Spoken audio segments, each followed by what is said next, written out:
नमस्कार, मैं हूं आपके साथ विभा उपाध्याय और देश आज आजादी का जश्न मना रहा है। पीएम मोदी ने लाल किले पर तिरंगा फहराया और इस दौरान कई मनोरम दृश्य देखने को मिले। पीएम मोदी ने जैसे ही तिरंगा फहराया उसके बाद हेलीकॉप्टर से पुष्प वर्षा की गई। वहीं इस पल के गवाह कई देशों के विशिष्ट मेहमान भी रहे। मोदी कैबिनेट के सभी मंत्री झंडोत्तोलन के वक्त लाल किले पर मौजूद थे। आज पीएम मोदी ने तिरंगा साफा पहने हुए था। तू देर न कर, अग्नि का सितार है, धधक रहा विचार है, निर्णयों को गीत कर, कर्म को संगीत कर, रस्सियों में आंधियां हैं खोल दे, मौन क्यों है आज विजय बोल दे, संकल्प तो तैयार कर। तो ये भव्य तस्वीर आजादी के उसी अमृत महोत्सव की, जहां पर तू देर न कर। प्रधानमंत्री नरेंद्र मोदी 9वीं बार लाल किले पर राष्ट्रीय ध्वज फहराकर देश को संबोधित करते नजर आए। पीएम मोदी ने सबसे पहले राजघाट पहुंचकर महात्मा गांधी को श्रद्धांजलि अर्पित की और उसके बाद पीएम का काफिला लाल किला पहुंचा, जहां रक्षा मंत्री राजनाथ सिंह ने उनका स्वागत किया। पीएम ने गार्ड ऑफ ऑनर का मुआयना किया और उसके बाद राष्ट्रीय ध्वज को फहराया।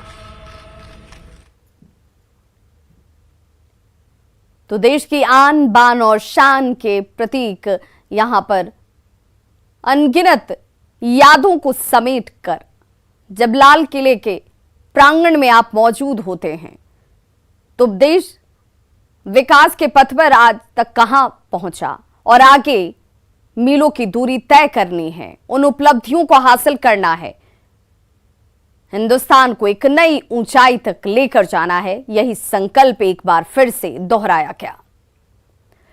पीएम मोदी ने जैसे ही तिरंगा फहराया उसके बाद हेलीकॉप्टर से पुष्प वर्षा की गई। वहीं इस पल के गवाह कई देशों के विशिष्ट मेहमान रहे, जिनकी तस्वीरें आप इस वक्त अपने टीवी स्क्रीन पर देख पा रहे हैं। मोदी कैबिनेट के सभी मंत्रियों की मौजूदगी झंडोत्तोलन के वक्त लाल किले में थी और ये तस्वीर जहां पर विशिष्ट मेहमान कई राष्ट्रों के भी मौजूद रहे। रचना नया संसार है, तू देर न कर, अग्नि का सितार है, धधक रहा विचार है, निर्णयों को गीत कर, कर्म को संगीत कर, रस्सियों में आंधियां हैं खोल दे, मौन क्यों है आज विजय बोल दे, संकल्प तो तैयार कर, तू देर न कर, रचना नया संसार है, तू देर न कर, तू देर न कर। ये वो तो प्रधानमंत्री नरेंद्र मोदी ने स्वतंत्रता दिवस की 75वीं वर्षगांठ पर देश की आजादी के लिए संघर्ष करने वाले महापुरुषों को नमन किया। इतना ही नहीं, पीएम मोदी ने आजादी के 100 साल पूरे होने पर विकसित देश बनाने का संकल्प लेने की भी अपील की। आने वाले 25 साल के लिए हमें उस 5 पंच प्राण पर अपनी शक्ति को केंद्रित करनी होगी, अपने संकल्पों को केंद्रित करना होगा, अपने सामर्थ्य को केंद्रित करना होगा, बहुत बड़े संकल्प लेकर के चलना होगा। और वो बड़ा संकल्प है विकसित भारत। अब उससे कुछ कम नहीं होना चाहिए। बड़ा संकल्प, समुद्र की गहराई में जाना हो या हमें आसमान को छूना हो, ये भारत ने सदियों से देखा हुआ है। जैसे देश में कुछ नमूना रूप कामों की जरूरत होती है, कुछ बड़ी बड़ी ऊंचाइयों की जरूरत होती है, लेकिन साथ साथ धरातल पर मजबूती बहुत आवश्यक होती है। भारत की आर्थिक विकास की संभावनाएं धरातल की मजबूती से जुड़ी हुई है। वो सामर्थ्य दुनिया की बड़ी बड़ी सल्तनतों के लिए भी संकट का काल लेकर के आती है। ये मदर ऑफ डेमोक्रेसी, ये लोकतंत्र की जननी हमारे भारत ने सिद्ध कर दिया कि हमारे पास ये एक अनमोल सामर्थ्य है। हिंदुस्तान के हर जिले में, हर कोने में देशवासियों ने आजादी के अमृत महोत्सव के लक्षावधि कार्यक्रम किए हैं। शायद इतिहास में इतना विशाल, व्यापक, लंबा एक ही मकसद का उत्सव मनाया गया हो, वो शायद ये पहली घटना हुई होगी। तो आज पीएम मोदी ने लाल किले से 82 मिनट तक भाषण दिया। इससे पहले आप देखिए कि 2014 से अब तक पीएम मोदी ने कितनी देर तक भाषण दिया था।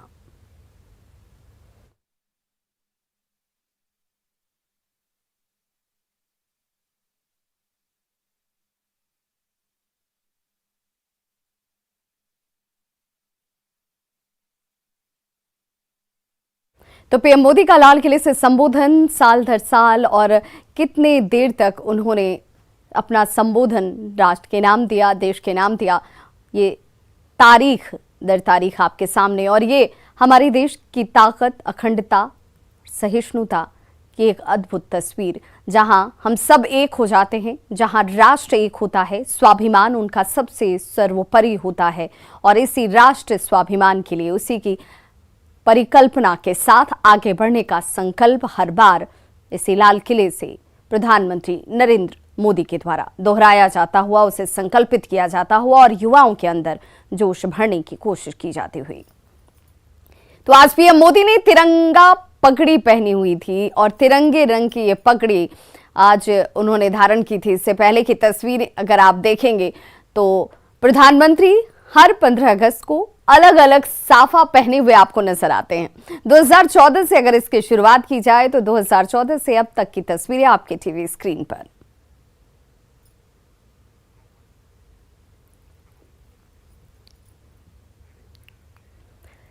रिलायंस इंडस्ट्रीज के चेयरमैन मुकेश अंबानी ने अपनी पत्नी नीता अंबानी और पोते पृथ्वी अंबानी के साथ स्वतंत्रता दिवस मनाया।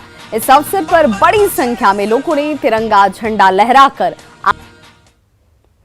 लाल किले से भाषण के दौरान पीएम मोदी का दर्द सामने आया। देशवासियों से पीएम ने अपील करते हुए कहा कि हमें नारियों का सम्मान करना चाहिए। नारी का गौरव राष्ट्र के सपने पूरे करने में बहुत बड़ी पूंजी बनेगी। लेकिन मेरे भीतर का दर्द मैं कहां कहूंगा, देशवासियों के सामने नहीं कहूंगा तो कहां कहूंगा। और वो है किसी न किसी कारण से हमारे अंदर एक ऐसी विकृति आई है, हमारी बोलचाल में, हमारे व्यवहार में, हमारे कुछ शब्दों में हम नारी का अपमान करते हैं। स्वभाव से, संस्कार से, रोजमर्रा की जिंदगी में नारी को अपमानित करने वाली हर बात से मुक्ति का संकल्प ले सकते हैं। नारी का गौरव राष्ट्र के सपने पूरे करने में बहुत बड़ी पूंजी बनने वाला है। ये सामर्थ्य मैं देख रहा हूं और इसलिए मैं इस बात का आग्रही हूं।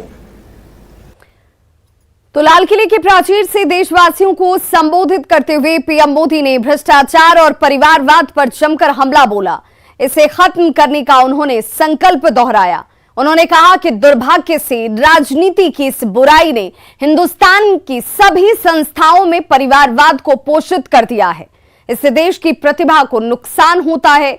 पीएम मोदी ने युवाओं से अपील की कि भाई भतीजावाद के खिलाफ जंग में उनका साथ दें। हमें भ्रष्टाचार के खिलाफ पूरी ताकत से लड़ना है। पिछले 8 वर्षों में डायरेक्ट बेनिफिट ट्रांसफर के द्वारा आधार, मोबाइल, इन सारे आधुनिक व्यवस्थाओं का उपयोग करते हुए 2 लाख करोड़ रुपए जो गलत हाथों में जाते थे उसको बचा करके देश की भलाई के लिए काम लगाने में हम सफल हुए हैं। जो लोग पिछली सरकारों में बैंकों को लूट लूट करके भाग गए, उनकी संपत्तियां जब्त कर करके वापस लाने की कोशिश कर रहे हैं। कईयों को जेलों में जीने के लिए मजबूर करके रखा हुआ है। हमारी कोशिश है जिन्होंने देश को लूटा है उनको लौटाना पड़े वो स्थिति हम पैदा करेंगे। मैं सबकी चर्चा न करते हुए दो पर जरूर चर्चा करना चाहता हूं। एक है भ्रष्टाचार, दूसरा है भाई भतीजावाद, परिवारवाद। भारत जैसे लोकतंत्र में जहां लोग गरीबी से जूझ रहे हैं, जब एक तरफ से देखते हैं कि एक तरफ वो लोग हैं जिनके पास रहने के लिए जगह नहीं है, दूसरी पर वो तरह लोग हैं जिनको अपना चोरी किया हुआ माल रखने के लिए जगह नहीं है। तो परिवारवाद और भ्रष्टाचार के ऊपर पीएम के प्रहार पर केंद्रीय मंत्री गिरिराज सिंह ने कहा कि राजनीति में कई दल हैं जिसमें परिवारवाद है। बिहार में भी कई पार्टियां परिवार से चल रही हैं। और वहीं केंद्रीय मंत्री ने सीएम नीतीश के पीएम उम्मीदवार पर कहा कि दिल के अरमा आंसुओं में बह गए। साथ ही सीएम नीतीश और तेजस्वी के तिरंगा वाला डीपी नहीं बदलने पर प्रहार करते हुए कहा कि ऐसे लोग ही देश को कमजोर कर रहे हैं। लाल किले की प्राचीर से प्रधानमंत्री नरेंद्र मोदी ने भ्रष्टाचार और परिवारवाद के ऊपर हमला बोला है। बात करेंगे केंद्रीय मंत्री गिरिराज सिंह से। गिरिराज जी, आजादी का अमृत महोत्सव मनाया जा रहा है। आज 15 अगस्त के मौके पर प्रधानमंत्री ने हमला किया है परिवारवाद और भ्रष्टाचार के ऊपर। देखिए, प्रधानमंत्री जी ने किसी व्यक्ति पर नहीं कोई कहा है, इंगित किया है, लेकिन उन्होंने ये जरूर कहा है हर क्षेत्र में, केवल राजनीतिक क्षेत्र में नहीं, इंस्टीट्यूशन के क्षेत्र में भी। आज देखिए, राजनीति में कई राज्य हैं, इससे नकारा नहीं जा सकता है। परिवारवाद ही है। मैं किसी का नाम नहीं लेना चाहता, चाहे उत्तर प्रदेश हो चाहे दक्षिण भारत के कई राज्य हैं। अगर बिहार के संदर्भ में बात करें तो लगातार आप लोग इस मुद्दे को उठाते रहे। बिहार के संदर्भ में आप कैसे देखते हैं इस बयान को? बिहार के संदर्भ में ही देखता हूं कि परिवारवाद ने बिहार को बड़ा नुकसान पहुंचाया। और परिवारवाद वैसे तो कांग्रेस के जमाने से था, लेकिन आज जो बीच का कालखंड हुआ वो परिवारवाद का विभत्स रूप रहा। सर, अभी जो नई सरकार बनी है, नीतीश कुमार और तेजस्वी यादव मिलकर सरकार बनाए हैं, आप उसे कैसे देख रहे हैं? खासतौर से जो तमाम इशूज आप लोग उठाते रहे हैं, आज के संदर्भ में कैसे देख रहे हैं उसे? मेरे देखने ना देखने का कोई मतलब नहीं है। पूरा देश और बिहार की जनता इस पर नजर रखे हुए है, बल्कि सबका अपना अपना मत भी आ रहा है कि ये अवसरवादिता की प्रकाष्ठा है। किसी को सत्ता चाहिए, कोई जीवन के अपने उस लक्ष्य की ओर जाना चाहते हैं जो मन नहीं कहना है, दिल की अरमा आंसुओं में बह गए। वो आंसू को जमीन पर उतारना चाहते हैं खुशियों में। ये थे केंद्रीय मंत्री गिरिराज सिंह। कैमरामैन संजीव वर्मा के साथ अमितेश सिंह, न्यूज 18 दिल्ली। वहीं पटना के गांधी मैदान में सीएम नीतीश ने राज्य में 20 लाख रोजगार की घोषणा की, जिसके बाद डिप्टी सीएम तेजस्वी यादव ने सीएम का आभार जताया और कहा कि बिहार के युवाओं को उनकी सरकार रोजगार जरूर मुहैया कराएगी। आज एक ऐतिहासिक दिन है और ऐतिहासिक जगह से माननीय मुख्यमंत्री जी ने आज घोषणा की है, बात रखी है बिहार की जनता के सामने। और उन्होंने साफ तौर पे कहा कि 10 लाख नौकरी देंगे और हम लोग चाहते हैं कि इसको 20 लाख किया जाए। और 10 लाख नौकरी के अलावा भी रोजगार जो है अलग से, उसमें भी हम लोग जो है क्रिएट करने का काम करेंगे। और इस वक्त की बड़ी खबर, कल होगा कैबिनेट का विस्तार। बिहार कैबिनेट का विस्तार कल होगा। नीतीश कैबिनेट के विस्तार को लेकर कल शाम 4:30 बजे का वक्त बताया जा रहा है जब कैबिनेट का विस्तार होगा। राजभवन में शपथ ग्रहण समारोह। और जिस खबर को लेकर के लगातार लोगों की नजरें टिकी हुई थी, तो नीतीश कैबिनेट का कल विस्तार होगा। शाम 4:30 बजे का वक्त बताया जा रहा है जब कैबिनेट का विस्तार होगा राजभवन में शपथ ग्रहण समारोह। तो एक तरफ कैबिनेट विस्तार को लेकर सबकी निगाहें टिकी हैं, तो दूसरी तरफ पटना में कांग्रेस मुख्यालय सदाकत आश्रम में कांग्रेस कार्यकर्ताओं ने जमकर हंगामा आज किया। कांग्रेस आला कमान की ओर से नीतीश मंत्रिमंडल में मंत्री पद के लिए 2 से 3 सीटों पर रजामंदी कांग्रेस कार्यकर्ताओं को रास नहीं आ रही है। सदाकत आश्रम की तस्वीर इस वक्त आपके टीवी स्क्रीन पर, जहां पर ये कार्यकर्ता आक्रोशित नजर आए। इस मामले को लेकर कांग्रेस कार्यकर्ताओं ने खूब हंगामा किया। सदाकत आश्रम में कांग्रेस कार्यकर्ताओं ने बिहार प्रभारी भक्त चरण दास समेत दूसरे नेताओं को खरी खोटी सुना दी। इस दौरान कांग्रेस कार्यकर्ता मर्यादा भी भूल गए और गाली गलौज पर उतर आते हैं। कांग्रेस कार्यकर्ताओं ने कहा कि उन्हें कम से कम विधायकों की संख्या के आधार पर 5 मंत्री पद मिलना चाहिए था। कांग्रेस कार्यकर्ताओं के हंगामे के बीच कांग्रेस के बड़े नेताओं को यहां से बाहर निकालना पड़ा। मंत्रिमंडल में वाजिब हक मिलना चाहिए कांग्रेस में। कौन नेता सहमत है? नेता कौन होता है यहाँ? सोनिया गांधी, राहुल गांधी की टोपी वाले नेता हमारे हैं। नेता हमारे वर्कर है। नेता हमको 5 मेरा कोटा बनता, 5 मिलना चाहिए। और सबकी भारी 4 पर 1 है तो जोड़ लीजिए, आप ही जोड़ लीजिए। 4 पर 1 का हिसाब बना रहा है। मांझी को मिल रहा है कैसे 4 पर 1? 2 माइनॉरिटी से 5 हमारा हक बनता है और सबकी भागीदारी होनी चाहिए। कांग्रेस सबको लेकर चलने वाली पार्टी, किसी एक कास्ट धर्म की पार्टी नहीं है। तो नीतीश कुमार के नेतृत्व में महागठबंधन की नई सरकार में कांग्रेस के 2 विधायक मंत्री पद की मंगलवार को शपथ लेंगे। न्यूज 18 से बातचीत करते हुए बिहार कांग्रेस प्रभारी ने बताया कि विभाग को लेकर कांग्रेस की तरफ से कोई डिमांड नहीं रखी गई है और जो 2 नाम मंत्री पद के लिए हैं उन पर थोड़ी ही देर बाद मोहर लग जाएगी। कैबिनेट का 16 अगस्त को विस्तार हो रहा है और कांग्रेस कोटे से 2 मंत्री फिलहाल नीतीश कैबिनेट में शामिल होंगे। हमारे साथ बिहार प्रभारी भक्त चरण दास जी हैं। कितनी सीटों पर क्लैरिटी हो गई है? कल कितने मंत्री कांग्रेस से उठते हैं? कांग्रेस से 3 का क्लैरिटी है जी। कल 2 ले रहे हैं। 3 सीट पे कल 2, आप तो सम टाइम और एक। अब तो नामों का खुलासा कर दीजिए। नहीं, नाम खुला हो, आज कर देंगे। नाम हमारे पास आया नहीं है, नाम तो हाईकमांड देंगे जी। अब तक क्लैरिटी नहीं आया नहीं नाम क्लियर। विभाग पर तो समझौता हो गया होगा आपके? नहीं, हमने कुछ बात उस तरह से नहीं किया। डिमांड कांग्रेस ने नहीं रखी है कि नहीं, हमने उस तरह का कोई डिमांड नहीं किया। राज्य के हित में, देश के हित में, राजनीति के हित में जो पॉलिटिक्स हुआ है अभी संयुक्त महागठबंधन का, उस महागठबंधन का भावना को, हर भावना को सम्मानित करने की जरूरत है। उसमें जो होगा होगा। अच्छा, ये कहा जा रहा है कि दलित और मुस्लिम कांग्रेस इसी कोटे से मंत्री पद को प्रायोरिटी देगी, क्या ये बात सच है?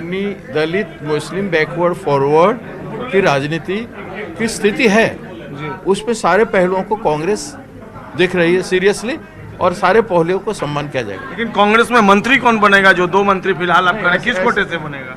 किस कोटे से बनेगा ये तय नहीं हुआ है, वो हाईकमांड तय करेंगे शाम तक और जो नतीजा होगा आपके सामने आ जाएगा। ये बातें लगातार चल रही है कि दलित और मुस्लिम इनको प्रायोरिटी दी जा रही है, क्या ये वो तो हमेशा चलता रहता है यार, हमेशा चलता रहता है। प्रायोरिटी क्या होगा नहीं होगा, जब तक घोषणा नहीं हुए हम लोग हाथ में थोड़ी होता है। और फिलहाल नाम अभी तय नहीं हो पाया है कि कौन से लोग कांग्रेस के कोटे से मंत्री बनेंगे, लेकिन ये तय है कि 2 लोग मंत्री बनाए जाएंगे। कैमरा पर्सन अजय दुबे के साथ संजय कुमार, न्यूज 18 पटना। बिहार के डीजीपी संजीव कुमार सिंघल ने सरदार पटेल भवन स्थित पुलिस मुख्यालय में ध्वजारोहण किया और इस मौके पर उन्होंने कहा कि फुलवारी शरीफ मॉड्यूल पर बिहार पुलिस ने बेहतर तरीके से काम किया है और पीएफआई की जड़ें काफी गहरी हैं और दूर दूर तक फैली हुई हैं।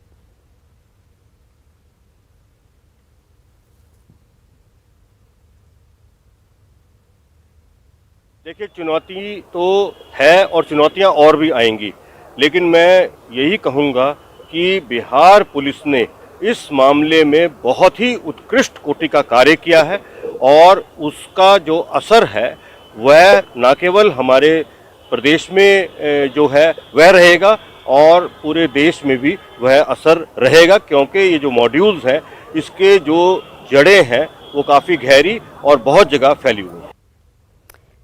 दरभंगा में मिथिला पेंटिंग के कलाकारों को सृजन मिथिला संस्कार की ओर से सर्टिफिकेट दिए गए। जेटीयू विधायक विनय चौधरी ने ट्रेनिंग पूरी करने वाले कलाकारों को सर्टिफिकेट दिया और इस मौके पर संस्थान के निदेशक पुतुल चौधरी और संस्थापक राजेश चौधरी ने बताया कि संस्थान में ट्रेनिंग पाने वाले कलाकारों को निःशुल्क प्रशिक्षण दिया जाता है। कोरोना की वजह से इन लोगों को सर्टिफिकेट नहीं मिले थे, जिसे आजादी के अमृत महोत्सव के तहत दिया गया। खास बात यह कि मिथिला पेंटिंग की ट्रेनिंग मुस्लिम समुदाय की बच्चियां भी ले रही हैं। सर्टिफिकेट पाने के बाद लड़कियों ने कहा कि आत्मनिर्भर बनने की राह में ये उनका पहला कदम है। प्रमाण वितरण के समारोह में हम लोग उपस्थित यहाँ हुए हैं।